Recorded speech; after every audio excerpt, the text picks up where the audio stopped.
that of the staff and management of WNOV and W293 CX 106.5 FM Courier Communications, Milwaukee, but are the sole comments of the host and guest of this particular show.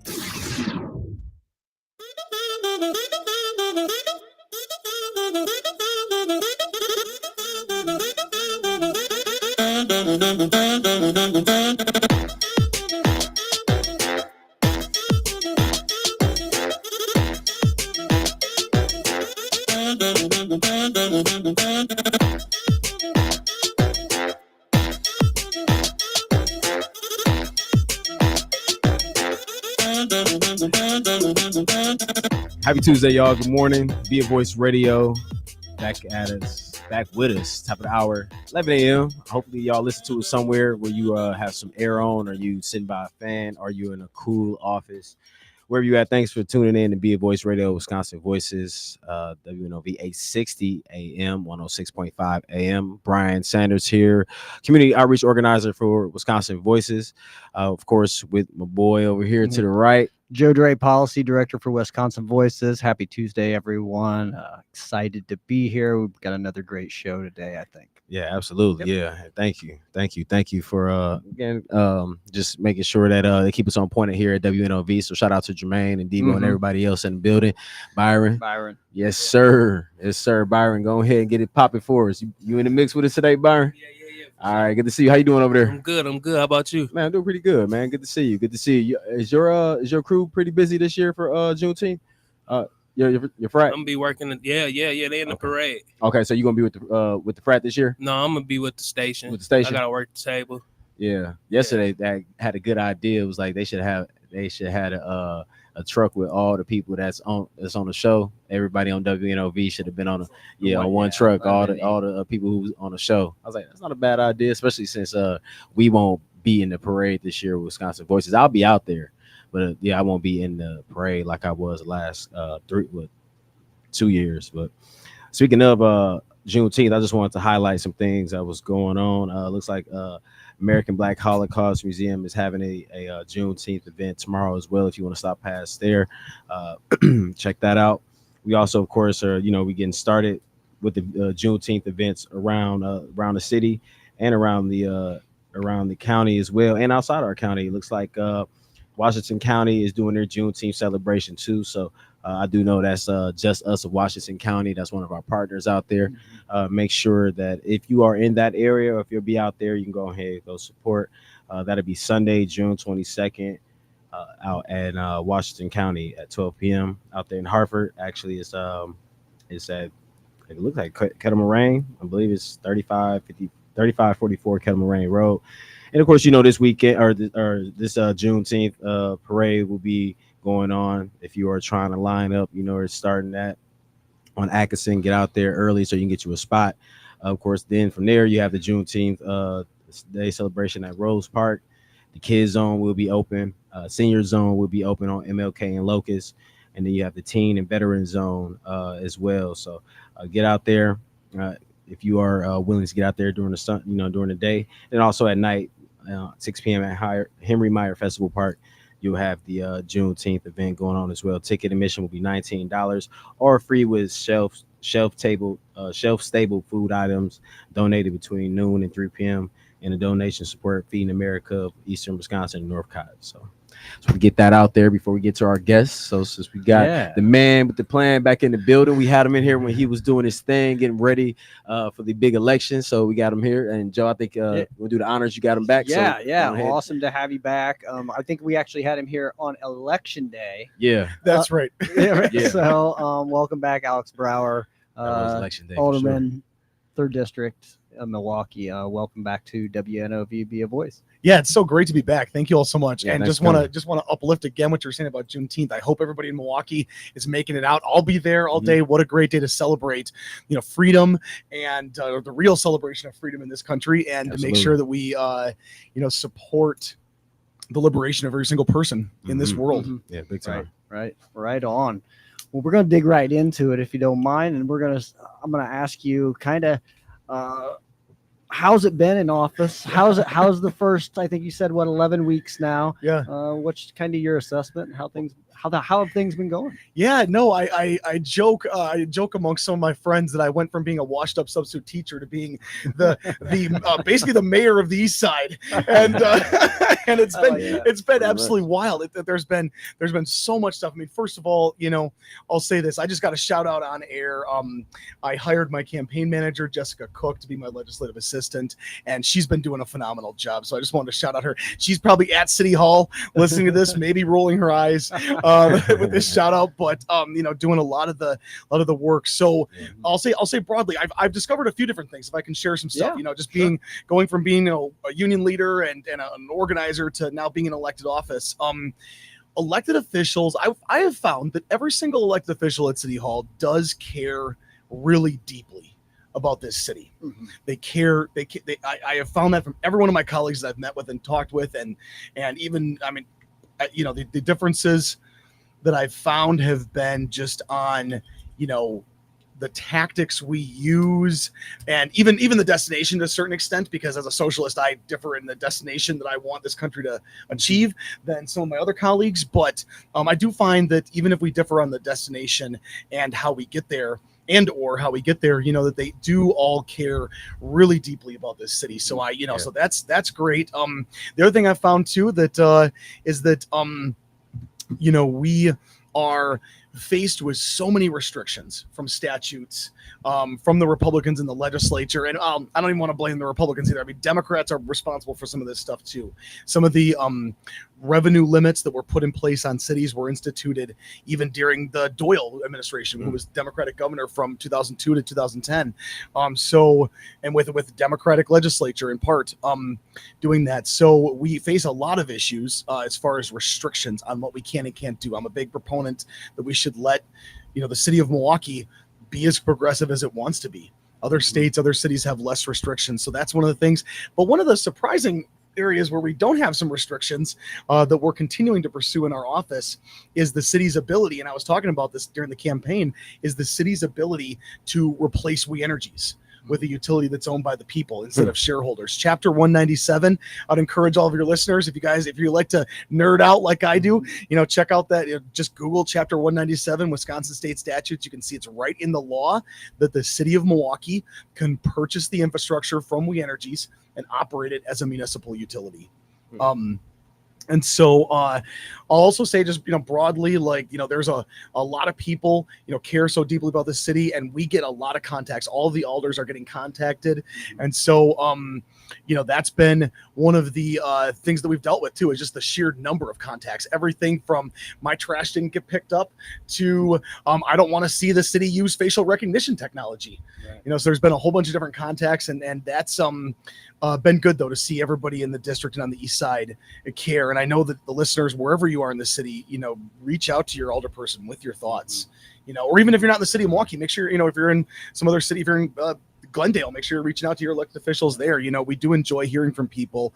And I will say that what influences thinking at some level on the council is the contacts that we're receiving and what people are saying. So I would encourage also progressives and leftists and socialists to be in contact with your elected officials as well and sharing your opinions. Sorry, it was kind of rambled down about how it's going. Yeah, that's great. That's great to hear. So what do you think has been one of the biggest surprises since you got there? Wow, actually the fact that I have not yet found a reason that we cannot take over We Energies. That has been, I was a little, because what's been happening to me, people, I think some of the establishment at City Hall was shocked that I won. The mayor supported my opponent. There was a few other people on the common council who supported my opponent. For the most part, they stayed out of it though. And I mean, whether somebody supported me the election or not, I don't care. Like that's right, once we get in, we got to focus on getting stuff done, winning for the workers of this city, right? So whether somebody supported my opponent or not, that doesn't matter. But I give the context of that, there was, I think, a feeling amongst some of the electorate on the east side, not all because we got 54%, but some of the electorate on the east side and some of the people that were following this across the city that, wow, what's this guy talking about? With replacing We Energies and standing up for tenants and calling for a safer city and supporting public schools and the other stuff that we were talking about in the campaign, but specifically the We Energies thing. What's this guy talking about? And so people have been at City Hall have been curious, and with other things that I talk about, because I'll just share my opinions very boldly and proudly down there. Sometimes people will pull me aside and say, hey, did you know about this restriction that affects it? And they're trying to be helpful, but nobody's done that yet with Chapter 197 as far as a restriction. So it is possible. I'm going to say this on air right now that it is possible for us to banish, as I said when I was inaugurated, to banish We Energies from the city limits of this city. And so that's actually been one of the more surprising things. I guess another surprising thing is just the sheer number of contacts that our office gets. I think it might be the east side is a little more politically active than some other areas. That's also been surprising, but the biggest one has been the fact that we can move forward to get rid of We Energies. Wow. And I'll just to share a few more about that. The Milwaukee DSA, the Democratic Socialists of America, the organization that endorsed and ran my campaign, just delivered to City Hall, to my colleagues in person and over email, delivered to my colleagues over almost 11,000 signatures on petitions to calling on and calling on We Energies to be replaced. So that the people want it, and we're in week 11, at the beginning of week 11. I haven't introduced any legislation yet, but I intend to. And eventually we'll be, continuing to build the working class movement that's going to be able to, bring enough of a strong momentum for the city to have the courage politically to use Chapter 197 and replace We Energies. Oh, perfect. All right, cool. Sounds good. Great response. So we talking about your first day and everything that's been going on. What was your initial first day of office like? Was it just documentation, paperwork, filling out W-2s and all that? Exactly. Some of that stuff. I am a city employee. I right. mean, I get a check from the city employee for my salary.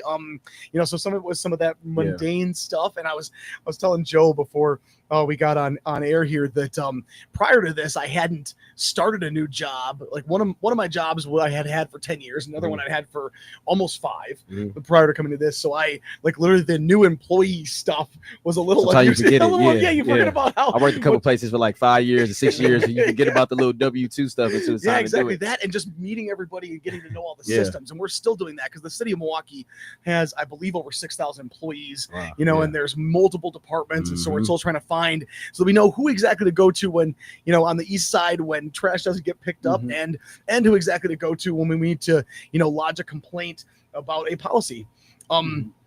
And so, our first day in office was honestly a whirlwind. I had brought my campaign manager on as my legislative assistant right away.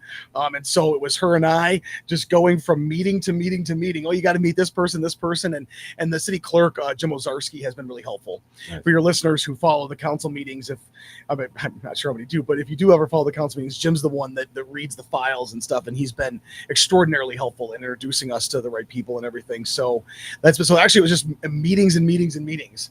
And I, thankfully, some of the introductory stuff has calmed down a little bit because I realized a few weeks ago when I was about 4 shots of espresso deep that I was like, I didn't even just hear that last sentence that person said.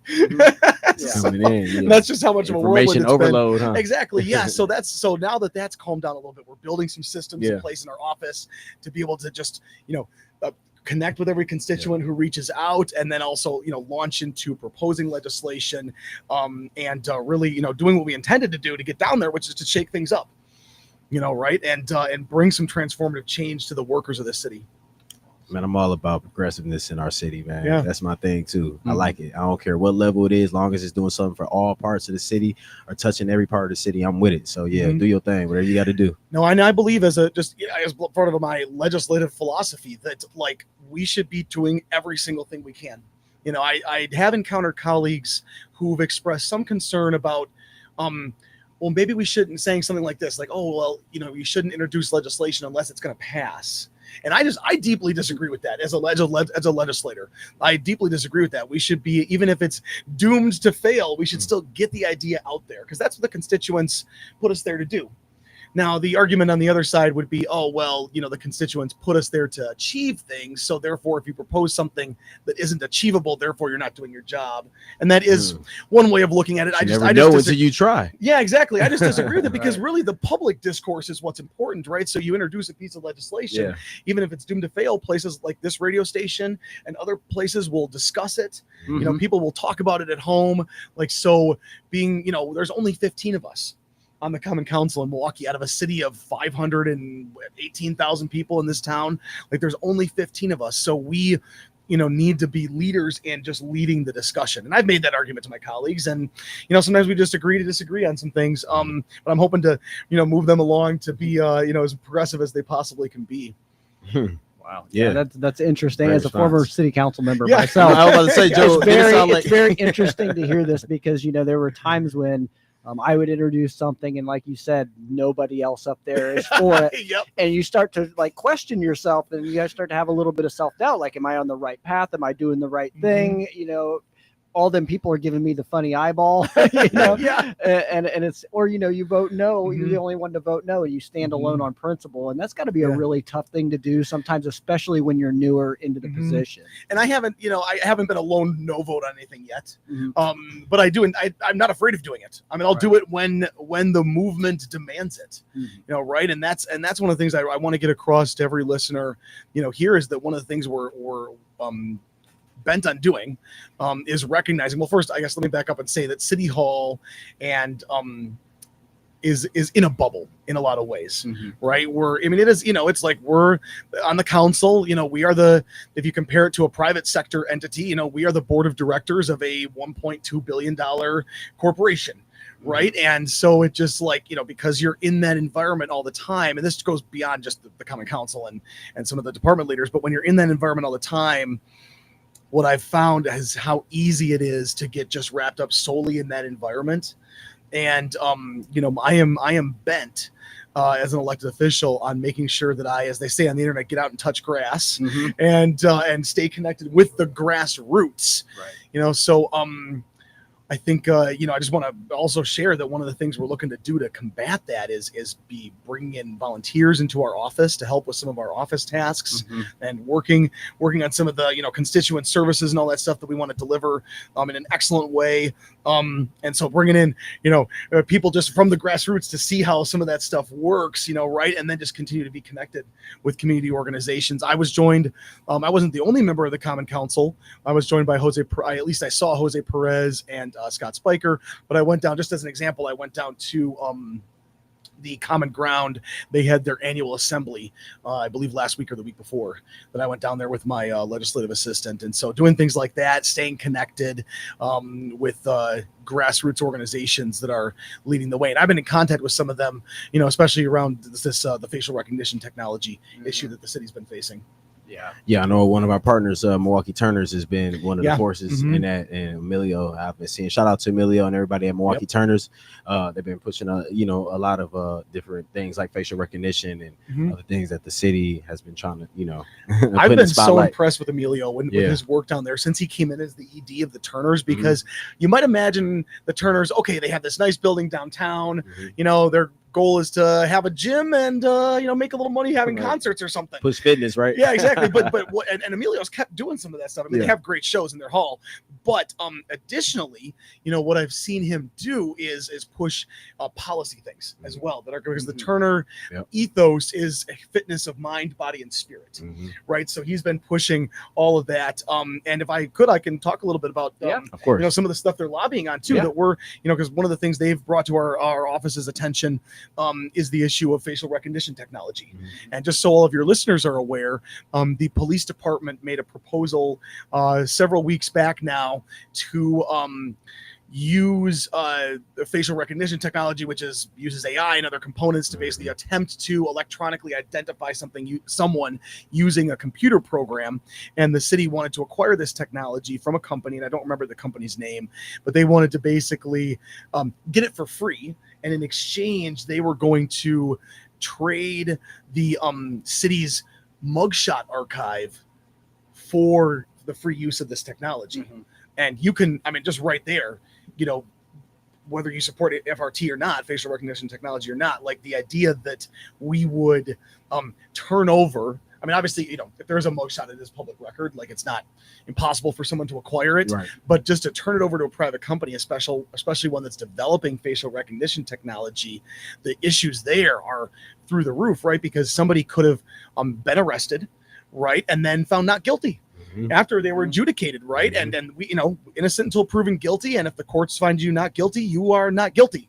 But then you have now your mugshot is in a database of a private company that they could, this is all coming down the pike, I believe, where a mall security camera, you walk into a mall and the security camera picks you up and it uses AI or something like that to identify you, or maybe it misidentifies you as one of the mugshot photos. And then now you're being tailed by a mall security guard. Yeah, they showed that too. Excuse me for cutting you off. They showed that with some of the ones I've watched in the past where it's mistaken or it's only picked up certain colors like brown, dark brown, or lighter brown people out of all the groups. So yeah, you're right though. The misidentification, because it's still AI. I mean, we see it when you play with AI on your computer now, and it's like, oh, that's not right. So just imagine what would happen if it's scanning thousands of faces a day.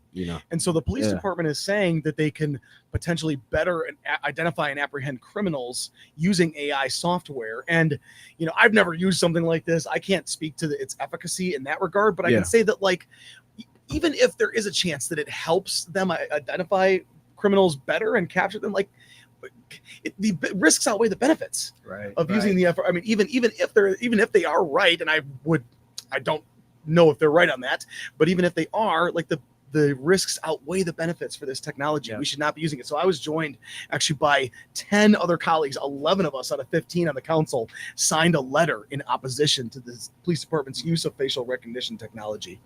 Sounds like a good start right there. Yeah, and we're seeing the same thing. Oh, sorry, Brian. Oh, no, you good. We was seeing the same thing with the DNA companies. With the 21andMe's or one of those that had went bankrupt, and now someone else is buying that data, and they're saying that it was deleted, but it's not been deleted. So it's that's come out now. Yeah. Okay. I think there was a hearing or something about that recently. Yeah, I've been hearing.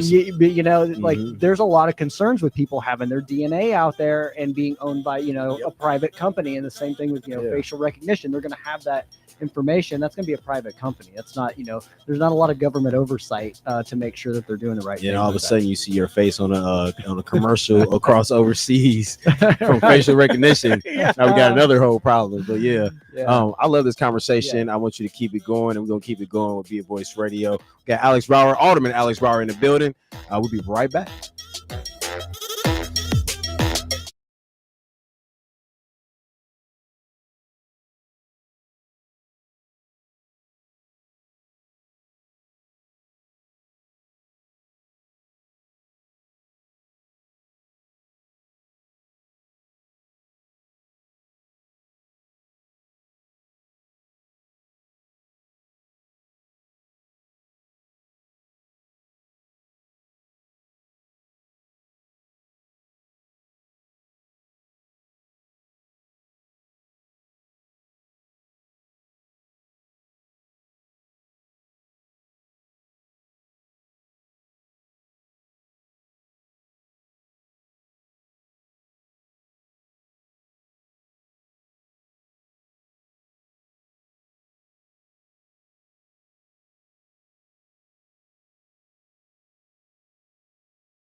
We are back with Be a Voice with Wisconsin Voices on WNOV 860 AM, 106.5 FM. Enjoying our conversation with Alderman Alex Brower. It's been a great convo so far. I think we've had some good insight and some good feedback. I want to continue the conversation. I want to ask, how do you plan to keep some of your campaign promises? And you touched on that with We Energies a little bit, but some of the other things that you may have went into in your campaign, how do you plan to stay true to the things that you said during the campaign? Yeah. It's hard. I'll say that. Like I don't want to, well, you know what? I'll express some sympathy for politicians who can't always keep their campaign promises, because inertia is a hard thing to overcome. Especially when, as I was talking about, we're in a bubble downtown and the status quo reigns supreme, whether that's good or bad. Sometimes we're dealing with all kinds of issues throughout the city. We don't even have the time to even step back and say, is the status quo good or bad? Right. So I can see why some of that stuff hasn't been addressed. But what we have to do, to combat that is just bring more people into the process. In the big picture, I'll say this. I still, I talked about this in the campaign. I still think we should expand the size of the council. That is going to be a little more of a lift than I thought. But I'll say this. But as far as other campaign promises, so that would help with that conversation and making the conversation broader in our decision making circles. But as far as the steps that we're going to take, we have the city. Here's an asset the city has: is we have a department of the city clerk's office called the Legislative Reference Bureau, and they are a bunch of great researchers. So we have them on several projects right now. They write legislation. I want to shout them out on air here too. The analysts down at the LRB. So the first step is researching.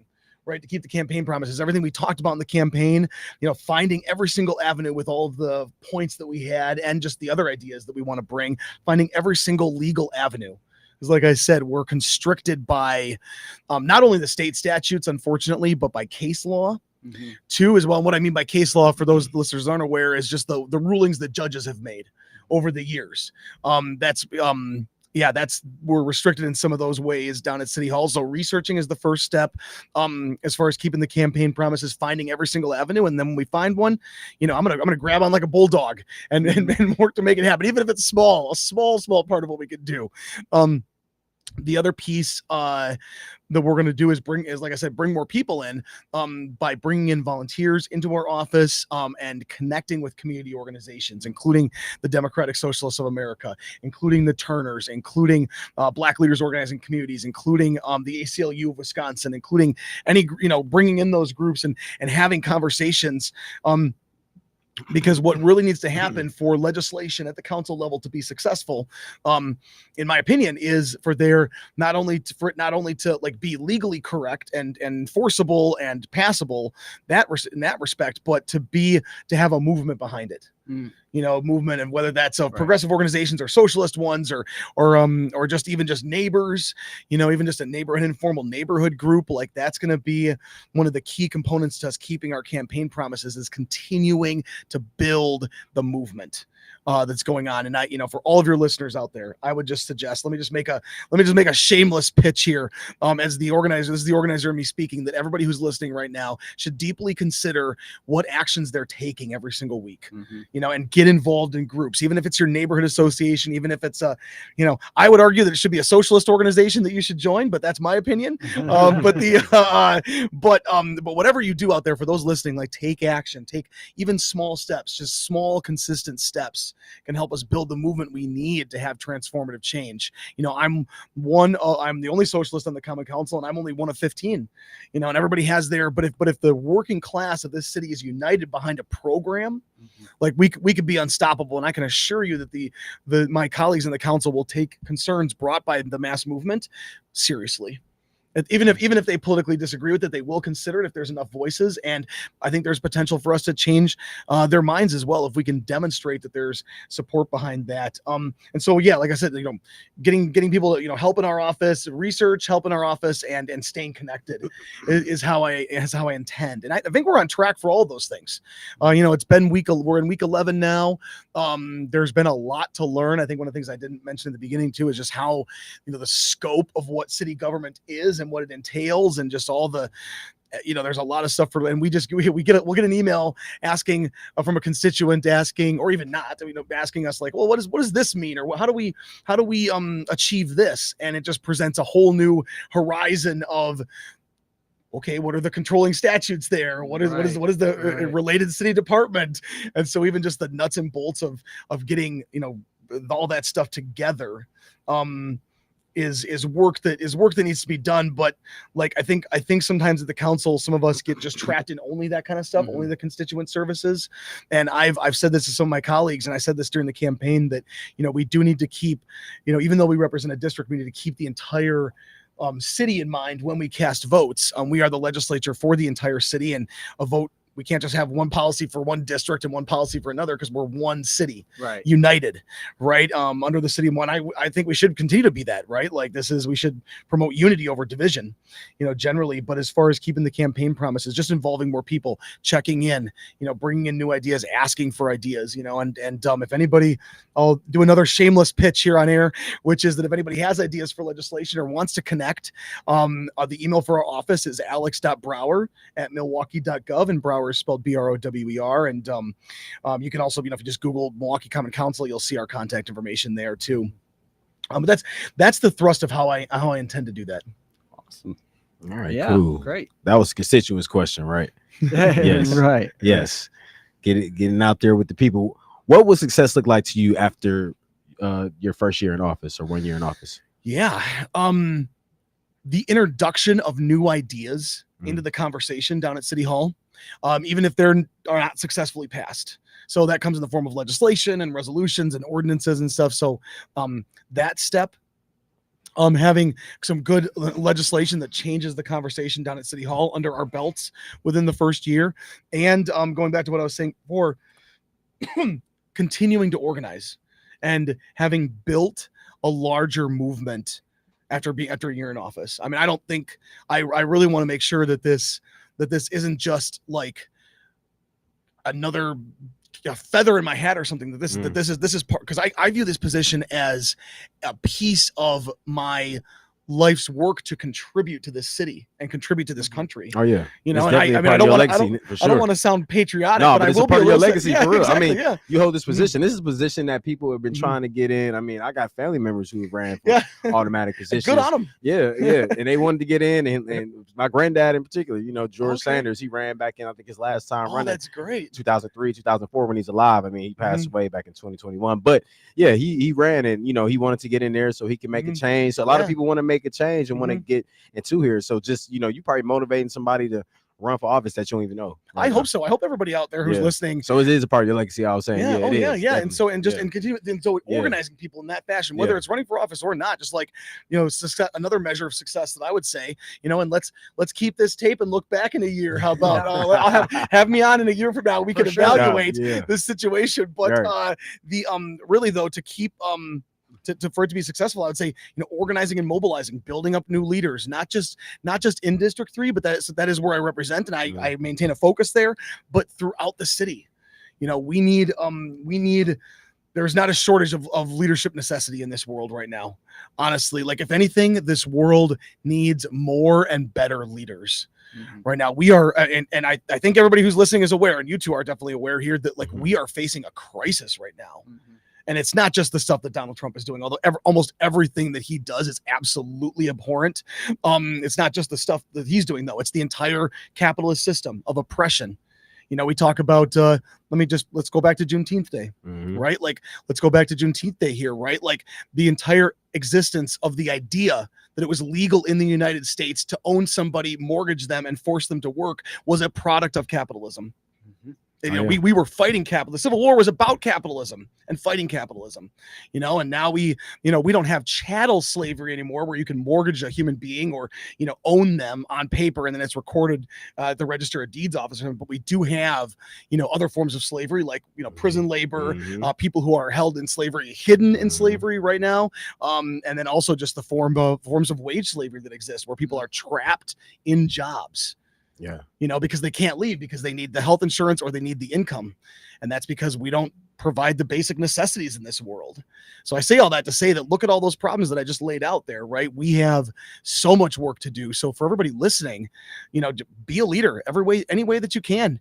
Look in yourself to make instead of blaming somebody else for something, take a U-turn with those feelings and look at yourself.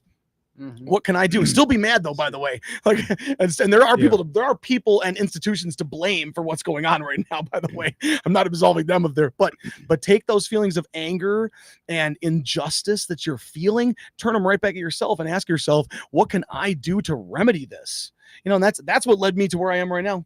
I mean, I'm really glad to hear about your grandpa doing all that stuff. Like, good on him. Yeah. Like, even if he didn't win, I would argue actually that he was definitely involved. A lot of people, I'm sure some people that's listening now knew of George Sanders and his going against the grain in certain spaces in Milwaukee politics. And I got a lot of emails, a lot of things. Joe, I'm gonna have to share some of this stuff with you. Sure. I'd love to hear so you can get an idea of where he was at, what I'm saying? And it's very interesting to say the least. Yeah. And also I'll say this, like, so good on him for being a leader. I don't know, knowing nothing about his politics or anything, I'll say good on him for being a leader, whether I disagree with him or not. Like, good on him for doing that. And I would also argue too, for anybody listening to bring up your grandpa here, like, you learn more I'll say you learn more by losing than winning. Mm-hmm. So you can, so when you get out there, try something, it doesn't work, you can learn from that. If you stay consistent, you can learn from that and grow.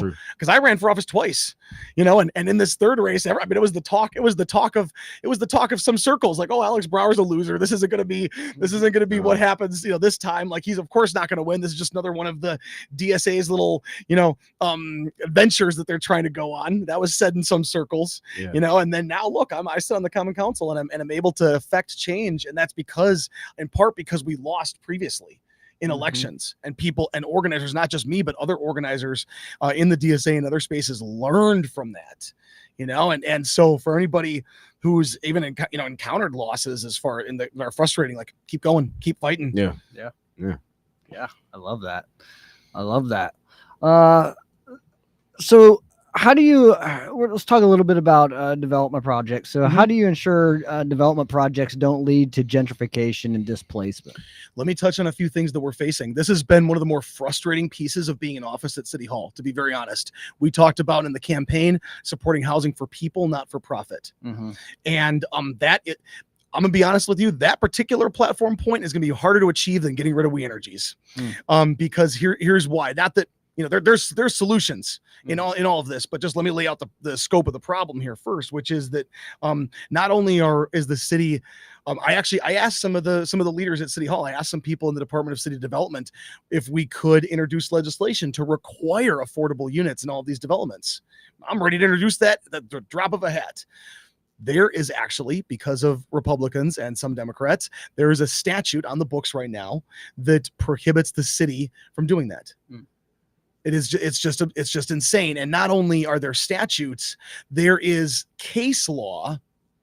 Again, like the rulings from judges, there's rulings from judges that go above and beyond what's even said in the Constitution or in statutes, as far as, and I'll put air quotes around this, property rights. Right? Like, I personally believe as a socialist that if there's an apartment building and a bunch of people live in it who are using it every day, they have more of a claim to ownership of that building than the landlord who may not even live in the city of Milwaukee. And the person who holds, there's a little piece of paper for every single property. There's a piece of paper downtown at the courthouse at the Register of Deeds office that says, oh, here's the parcel number and here's who owns it. I mean, that, like, unless it's what you are using, you should not be able to own that, in my opinion. But there's and the Constitution doesn't really speak too much to property rights, really. It's the judges that have come in over the years, and they shouldn't be making those rulings. Not only so, Madison, according to the Department of City Development, Madison instituted a affordable housing ordinance that required new developments to at least have a portion of their units be affordable for low income people. And then not only did the legislature change the law, the courts also threw that ordinance out as well. Judges threw that out. And so they shouldn't be ruling like that, really, because the Constitution of the United States of America and the Constitution of Wisconsin talks about people being free, right? And freedom is not having to, slave away for hours and hours of the day just to pay somebody else rent. That's not freedom. in this country. So getting back, to narrow it in specifically to development, I would like to see us. I mean, my policy goals would be to have as many restrictions on developers as possible. Right. That's one of the policy goals. We have limited options. If it's a city-owned piece of property, we can put more strings on that when a developer comes along and wants to develop it. But as far as just like if there's a parcel of land that's acquired privately by a capitalist, and then they make a proposal to have it developed, we have a very limited number of tools, unfortunately, to be able to restrict what they can do with that. That's why we see so many of them put up everywhere, don't we? I mean, exactly, everywhere you look at, you see one being put up in random spots all across the city. Yeah. And then it's ones like, and so when they do that, and I might have missed it, I know you said that the judges threw out that part of like to have a portion of the buildings for low income. Yeah. But are these developers in their mind, or they're trying to develop like for people who, because it's not just a low income issue here. It's a resident issue, or it's a issue where people who are making a little bit more money are attempting to, or they want to move into some of these places across the city.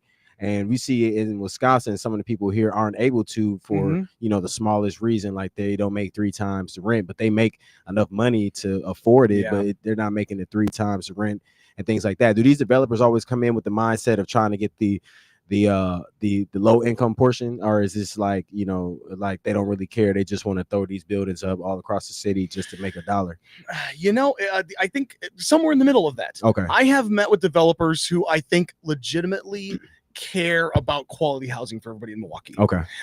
Here's where again, and I'm going to sound like a broken record, but this is my job as a socialist elected. The problem is capitalism. Yeah. I met with a developer and I pressed him hard, about like, okay, how can we do this? I mean, there's several constraints. I mean, first, to back up a little bit before I go into those constraints, let me back up a little bit and say that, like, broadly speaking, from what I've seen, and I want every listener to be aware of this, is that we do have a housing shortage in the city of Milwaukee. Yeah. Like, so it is important that we do develop more housing units in the city of Milwaukee. That is crucial, especially, actually everywhere. Quality housing units are needed everywhere in this city. I believe so. There's a figure that I was sent, that I believe it was somewhere in the neighborhood of 30,000 units could be added to Milwaukee to add to the mix. And what'll happen then, here's a cool thing for workers that'll happen, even if all those things are privately developed and not low income. Here's a cool thing that would happen is that if we had more units, people could walk away from bad landlords.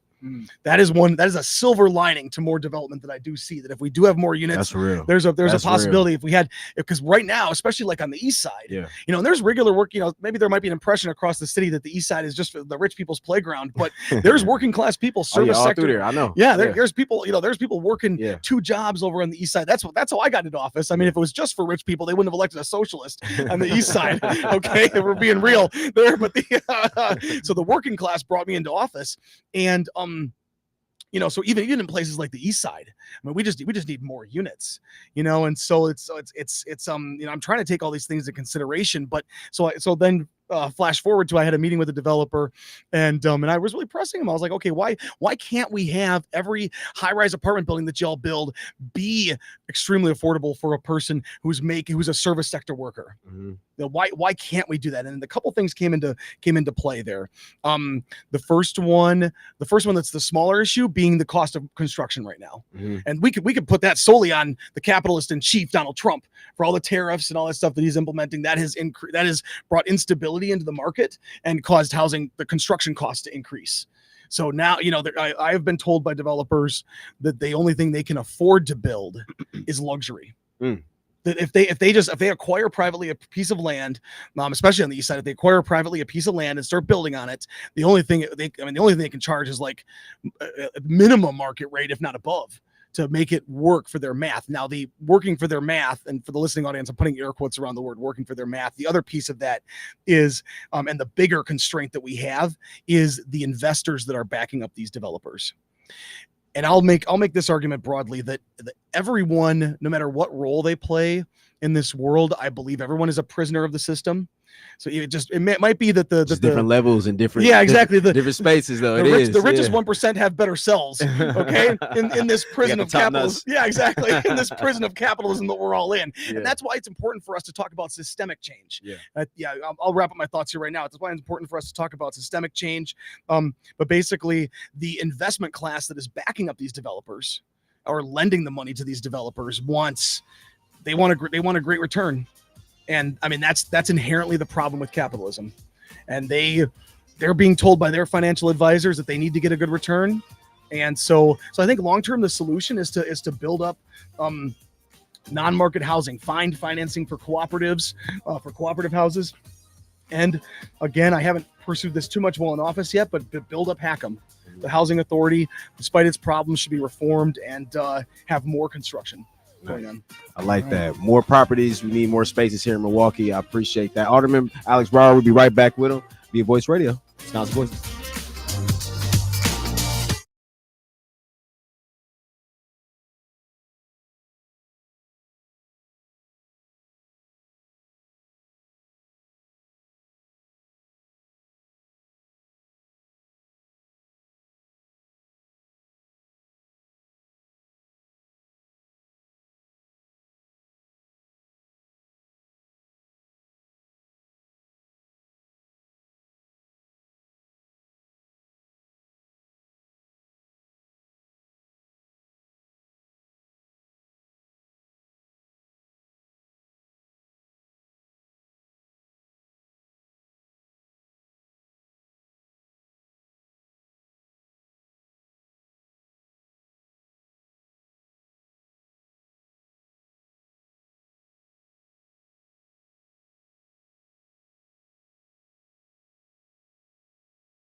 All right, y'all. Back on Be a Voice Radio, Wisconsin Voices, here with Alderman Alex Bryan, just talking about what's going on in his world, in his lane, in his new position, and kick it back to Joe. Yeah. So I just had a quick follow-up question. We were talking about housing. And you talked a little bit about a lot of the owners and the landlords don't even live in the city of Milwaukee. How much of a problem is that for the city and maybe even with like blighted properties, and trying to track down some of these owners that have, may have blighted properties? I know this was probably a little bit of a curveball. No, but does that add another element there of the difficulty of dealing with, these landlords that have no real skin in the game when it comes to the city of Milwaukee? Yeah. Well, I'll say this, like in hearing about some different properties, sometimes they do live in the city. Mm-hmm. And I would say, let me just broadly say this, that the landlord class as a whole, even though there are good ones out there and very, very, very bad ones, the landlord class as a whole is the problem. The fact that they even exist is the problem, right? And I think the problem is compounded when they don't live outside the city. Mm-hmm. If they have enough money to keep it well maintained, like then it doesn't become an issue, but some of the blighted ones live in the city. I mean, I think the solution with this issue again is to have as many of these properties collectively owned as possible, where we can democratically make the decisions, right? And we have an opportunity in the city right now where the city owns a lot of properties that are developed, that have buildings on them, and they also own a bunch of vacant lots. Mm-hmm. So we can, and I think we should be using any financing tools that we have available. And I'm not aware of all of them. I'm trying to find them, but any financing tool we have to develop those properties where they're communally owned and where we can have the neighbors have input on what should be there. Right. And what should go there. Right. And so, with these blighted properties, I'll say this to any listener, if you have a blighted property out there, call 286 City, report anything you're seeing there so we can start assessing fines and doing everything we can to force these landlords to do the right thing. In the end, the way that we can combat it to a certain degree is by continuing to assess fines on blighted properties. And then eventually we can that gets added to the tax bill for that property. Mm-hmm. And if that tax bill becomes so large, then that landlord doesn't pay it, we can go into a tax foreclosure and acquire that property. Now, some people at City Hall see that as like a problematic, and it isn't when we acquire properties, and it is to a certain degree because then the city has the expense now of maintaining it. Mm-hmm. Like now your tax dollars have to go to mow land and, shovel sidewalks and all that stuff that in the past somebody else was responsible for doing. But there is a silver lining to the city acquiring these properties in that then we can have a collective decision about what happens with that property. Right. We can, the alderperson has a lot of sway over what happens with properties in their district. And so, if you're a neighbor out there, and that's less common on the east side, but more in other parts of the city where you might live next to a house that's abandoned and maybe the city acquired it over tax foreclosure. If you have an idea for that property, email your alderperson. Right. Talk to your neighbors about what should happen there. Right. I know for a fact that a lot of my colleagues welcome those kinds of comments and thoughts. Right. We certainly do in our office, and I know there's other offices that do. But yeah, so I would, to answer your question, though, to bring it back to specifically your question about the out of city landlords, I think 80% of the problem is the fact that the landlord class just exists. Period. Okay. And then the remaining 20% of the problem that we're having with blighted properties is that some of them just, don't care or don't have the means to maintain it. Right. And they're just trying to, in a holding pattern, trying to find somebody to occupy it as it deteriorates. And when really they should just make a decision to sell it or, talk to the community about what they want there. Yeah. They should, and I would encourage any landlord who's listening to, be in contact with the neighbors around your properties. I know it's, the landlords are, feel like they're really busy. Well, but it's worth the time. Right. It's worth the time to take, to have those conversations and involve your neighbors. But in the end, going back to what I was saying earlier, we need to organize and mobilize so that we can have a full system change. Right. Like that's what it comes down to, ending capitalism. And I would argue for us to have a socialist society where all of these commercial buildings will be, where we can make decisions about what happens to all inside all these commercial buildings. Right. All right, Alex, we have about 2 or 3 minutes. I want to give you the last 2 or 3 minutes to kind of, is there anything that we missed? Is there anything you really want to highlight? that we may not have discussed today? I touched on being a leader, but I'll shamelessly sound like a broken record once again and pitch that everybody listening should figure out a way that you yourself can be a leader in this world. The Milwaukee DSA, the Democratic Socialists of America, if you agree with a lot of the things, if what I'm saying resonates with you, join the Milwaukee DSA, join our socialist organization. But whatever you do as far as your leadership, join a group. There's all sorts of organizations, Block, Voces de la Frontera, Wisconsin Voices, all of these groups out there that are doing so many cool things. And so join a group and become a part of an effort, find a role in a lane that you can consistently be a part of, so I'll just repeat that. But then also, our office specifically, we're looking for volunteers, for people who want to assist in some of the constituent contacts that we receive and who want to assist in legislation and help with some of the committee work that we're doing. I really want to underline that my plan, I joke that it's a diabolical plan, but it's really not. My diabolical plan is to have a world that's for everyone, and not just the richest 1%, and where everybody is welcome, and where where all lives, don't want to say that, where every single human life is respected and has dignity. Right. And so we're looking, so if anybody wants to get involved in the work of our office, specifically of Alderman of the District 3 Alder office, you can contact alex.brower@milwaukee.gov. You can call 286 City and be asked to transfer to our office. If you're interested in reaching out and becoming a part of specifically the work that we're doing in our office, or reach out to your alderperson and ask them where you can be helpful. If you want to get involved in city government, that'd be my pitch, to get involved in what's going on. Awesome. Yeah. I mean, that's just great feedback, because it's the same things that we've kind of been saying on the show, Bryan, but it's great to hear it from an elected official that contact your alderperson, get connected and plugged in your community, stay informed on legislation, get out and vote and register, all the things that we've been saying. Alex, you just reinforced. I'm glad everything again. I'm glad. And brought it back full. Well, you guys are organizers, so I'm here to back you up. Yeah, big time. And you notice the change is not going to happen until we start putting pressure on some of these politicians in the city. You got to do it, and the state. So you already heard it here first from one of the elected officials down at City Hall. Yeah. All right, Joe. Great job with this interview today, sir. Thank you, sir. Same to you. Hey, do what we can, Thanks to our guests today again, Alex. Thanks for being down here. I appreciate you all having me on the program. We'll have you back again. I'll be at some more East Side festivals for sure. All right, we'll see you next week on WNOV 860 AM 106.5 FM. Have a great day, everyone.